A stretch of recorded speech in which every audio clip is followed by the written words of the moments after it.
मजलिस मुकर्रर पार्टी अकबर ओवैसी ने असम्बली हल्का यागतपुरे के संतोष नगर डिवीजन में 14 करोड़ 47 लाख रुपए के मसारिफ से किए जाने वाले तरक्की कामों का अफ्ताह किया।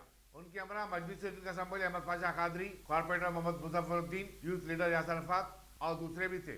अकबर ओवैसी का जगह जगह वालिहाना इस्तकबाल किया गया।